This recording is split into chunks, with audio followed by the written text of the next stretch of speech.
Welcome everyone to Calm One, Calm All. Looking forward to this conversation with Jim Benoit around this topic of how to not beat yourself up when maybe struggling to follow through on goals you set for yourself or New Year's resolutions. So that felt very topical to us as we kind of come to the end of the first month of the year when a lot of people are maybe starting to lose a little bit of steam in some New Year's resolutions and might be tempted to feel not so great. Hey, Jim. Hello. Welcome. Thank so you. lovely to have you join us. Yeah. So it's great to have you here. We're curious to hear your perspective as someone who's really kind of trained in supporting people, and also as a human who has life experience. Not as well trained as that. Yes. Yeah. Right. Definitely.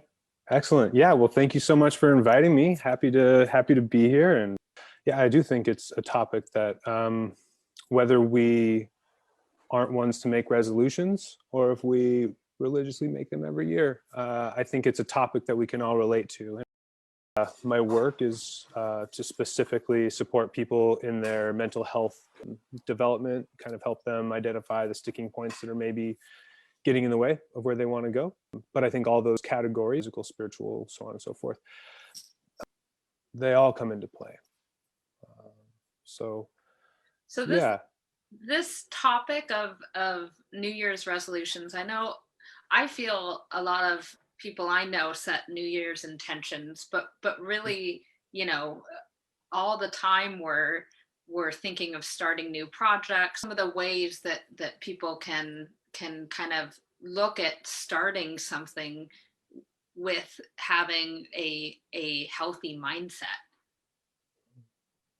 I like how you worded that around intention, because I think that can be a real important starting place.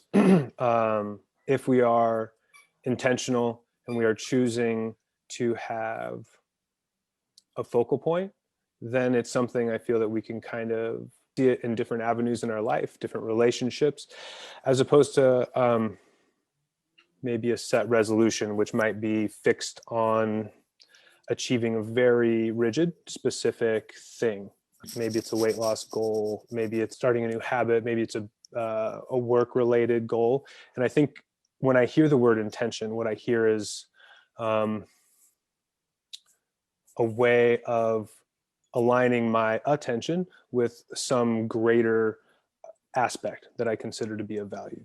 And so I would say, even in some ways, just how we approach it as what might be an intention versus a resolution can have really fruitful benefits, because I think we're committed to attending to our life the way we approach things, as opposed to a really finite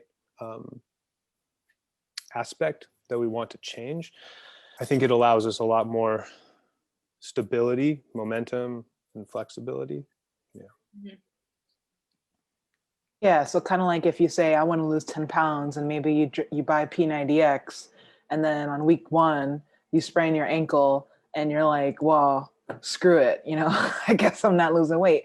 But if you have more of an intention, maybe you decide, that's okay. Maybe I'll focus on eating a little healthier, or, not just this one thing, but the whole kind of like spectrum of what could be involved in helping you. Instead of losing weight, maybe you're just being healthier overall and trying to listen to your body and not push yourself to the limit too much or something like that. Completely agree. Yeah, absolutely. It's a great example, right? And maybe, you get through the first week and you're like, this guy's obnoxious. I'm not gonna spend, 3 months listening to this. This is ridiculous. So for whatever the reason, yeah, there may be something that just comes in our way. And you're right. Like, if we are committed to health, if our intention is around growing, whatever it might be, then you're right. You sprain your ankle. Okay, I can't do P90X, but it doesn't mean I just have to give up and resign. And I think that's what we find so often. That's where the guilt comes in, right? Is we miss a day for whatever the reason, and we just feel like, well, I'm a failure. It just confirms all of these worries I had that I couldn't get there. And so, yeah, we sprain our ankle, and well, okay, well, maybe I'll get on that stationary bike that's been, collecting dust in the corner, or right, like maybe I'm going to spend some time thinking about what does healthy eating look like for me, for my body, for my goals. So as opposed to saying, I'm going to do P90X, the program all the way through, I'm going to lose a certain number of pounds. Yeah, I think that there's a flexibility in saying I have an intention. I also think that there's a difference when I say I'd like to nurture and grow myself in this direction, as opposed to this very extrinsic motivator that can be already pretty critical. Like, I want to lose this number. Why do you want to lose that number? Who's looking? Who's counting? And I feel like there's already this internal like struggle with trying to be something for someone or for some ideal. I think part of what I hear us talking about is doing kind of goal setting around the things that you want to grow into that's achievable. And like you said, build in those early wins, because I have found that it's very important to create momentum, right? And that there is a tendency for you're kind of working backwards from something that it's going to take work to attain, so you do need to unpack that into something kind of like into bite-sized pieces, but in ways that you can actually get that going. Because once you get into that cycle of kind of following through and incorporate a new routine or new habit, there's some structure there, there's some momentum, and that can help carry you forward. And I think that part of the kind of the concept of appreciative inquiry, that it's like focus on what's working and what's positive. I think that's part of like the difference maybe in one way that I think about a resolution versus an intention. Like a resolution feels like you're like kind of cracking down on something, like I'm resolving and like forcing an end. And I feel like there may be a focus on trying to stop things from happening. Versus like the intention is like I'm setting a higher aim that I'm trying to grow into, and it feels generative. It feels like you're growing towards something instead of trying to stop something from happening. So I know that there's a lot of like everyone's kind of familiar with like the phrase of like negative self-talk. It's like that voice in your head, but what about positive self-talk? And that's where kind of like where I'm thinking about this like appreciative inquiry and like starting small to kind of create momentum, because I think a lot of this is just around like how you feel about yourself. And if you feel like if there's some positivity around it, that's what you need to feel good, because you have to maintain a kind of a high level of consciousness and will to follow through on things that aren't that just take effort. One of the questions I like to ask with my clients, but people I'm getting to work with, is what would you say if this was a friend? Because we'll be really critical about ourselves not making changes. And I just might ask, like, hey, what if this was like your best friend? So I might even, okay, who's your best friend? Okay, describe, what are they like? What are they into? When did you meet? So they can kind of really begin to grasp that image. And then let's say, okay, well, what if they were struggling with X, Y, Z? What advice would you offer? Sometimes in the moment, like, I would never be this critical. Yeah. Never would I say that to them. So you might even ask your friend, like, wait a second, what if you're giving me this advice? If this wasn't something you were trying to like get yourself to do, all the shoulds. That's another one. You keep shoulding all over yourself. It's just a really bad habit to be into. And I think we all find ourselves stuck there. And so having a close friend that can say that, I think, is powerful by itself. Because we're not going to hear it from everyone. What our mother tells us, what our boss tells us, our coworker tells us, we hear it all differently.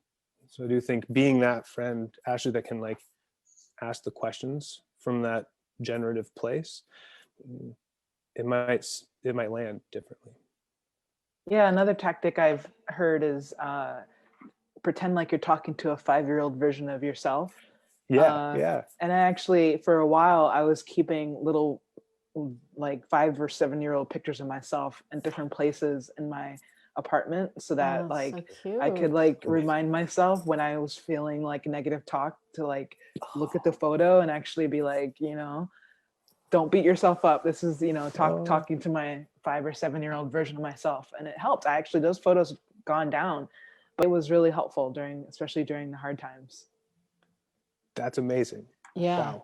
Yeah, Yeah. the child is a primary archetype that everyone has. I mean, Mhm. like, they're we were emotionally, very basic. And so I think when you are beating yourself up, it can kind of take you back to feeling like a little kid and being out of control, being subordinated, feeling like you did something wrong. And that's not a healthy state to be in. So I think that's brilliant, Ashley. Love it.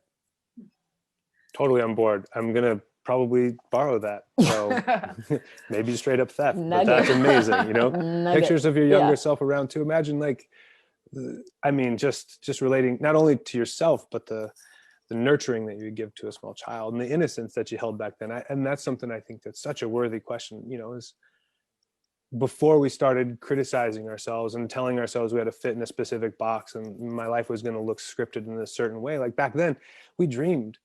We took so many chances. Our imaginations were like so unparalleled. And in so many ways, if we can tap back into that youthful energy, and not just because it's like, it's not endless energy. It's not the amount of energy. It's that it's this unbridled energy. It's not encumbered by all of these worries of retirement plans and what I'm supposed to look like and Bills. where I'm Yeah. supposed yeah, none of that. Right. I'm kind of struck as we're talking about, this, that I feel like some of what is at the core to the issue is self-love, and that a lot of people are insecure and don't are not living life like loving themselves. The resolutions, the intentions, the goal settings, it's about changing who they are because they don't like who they are. And that's just it's kind of a losing formula. You're always going to be unhappy if you don't like who you are. And so I think a lot of what we talk about in Calm One, Calm All is kind of paradigm shift, mindset change, giving yourself a different story and a different script, and seeing yourself in a new way. And I think grounding that in self-love is critically important. I was thinking, Marissa, as you were bringing up this question about comparing yourself to others, it's like, I think a lot of people do that because they see themselves falling short. And what I heard from you, Jim, is like, it's healthy when you're inspired by others. That like energizes you to kind of stretch and grow in new ways. Something that I just wanted to, that I've kind of heard us talk about, wanted to bring to the surface as kind of like a magic trick, if you will, in this topic, is like, you want to solve some of these problems and not beat yourself up. Love yourself, for who you are, appreciate who you are. Find the things that you like about yourself. The tendency to beat yourself up is it's just the script kind of changes. It's not so much about beating yourself up. It's about like helping yourself grow and become even better. And like, instead of losing weight because you're fat and ugly, it's like it might be losing weight because you want to be healthier and like feel responsible for taking care of yourself and your body, and it becomes a bigger issue than just that one kind of indicator of like weight or body mass.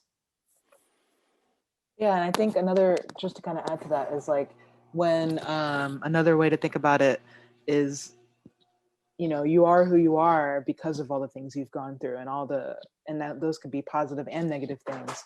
And so sometimes it could be easy to say, beat yourself up because maybe you didn't make good choices in the past, or you've gone through all these struggles and you kind of you know, that's what you see yourself as, is your past.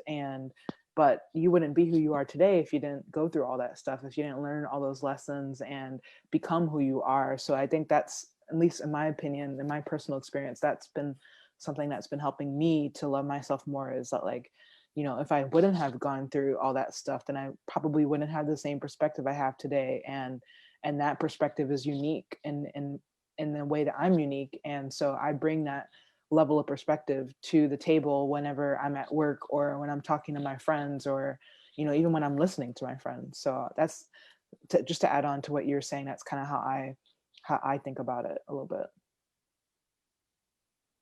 It reminded me of this quote. So I was listening to this conversation between Kornfeld and Dan Siegel. Kornfeld's like a New Age Buddhist mindfulness meditation teacher, and Dan Siegel is one of the preeminent researchers in mindfulness, especially about how it like affects the neuroscience. And so they're having this conversation, and Jack Kornfeld made one of the greatest acknowledgments, which to me it was, if you are beginning a mindfulness, a meditation practice of sorts, so many people will beat themselves up when they've been trying to focus on whatever the focus that they're given might be. And they get so upset, they can't do it. You know, I failed. Why can't I ever get this right? I just want to be a person who sits down and just goes right into meditation. And like, why can't I do this? And he's like, well, meditation, it's a practice. You have a meditation practice. So if you just sat down and did it, be practicing. Not practicing. So the reality is, in mindfulness, that moment when you notice, oh my gosh, I'm not in it anymore. The ability to notice, that's mindfulness. That's the whole point, is noticing that I've come out of it. Because a week before, you would have let your mind take you anywhere it wanted to go. You wouldn't have noticed. So in this construct, I really appreciated, you know, this notion that kind of like the struggle is the value. The mistake is the real lesson. Well, this has been so lovely having you join us, Jim. Yeah, thank you so much for inviting me. I know, this is fun. wonderful. Yeah. Any final thoughts you want to share on this topic? Yeah, and feel free to let us know how people can find out more about you, or if there's if they wanted to look you up and all that good stuff. I practice in Tacoma, Washington, and people can find me through Psychology Today at James Benoit. So yeah, final thoughts on the topic. Curiosity is going to be the biggest help. And I think that's part of the distinction from having an intention to having a resolution. And Hannah did a great job describing earlier that so much of a resolution is about fixing something that's broken, and setting an intention is about growing into something that might be a next stage development for us, pushing our growth edge and expanding.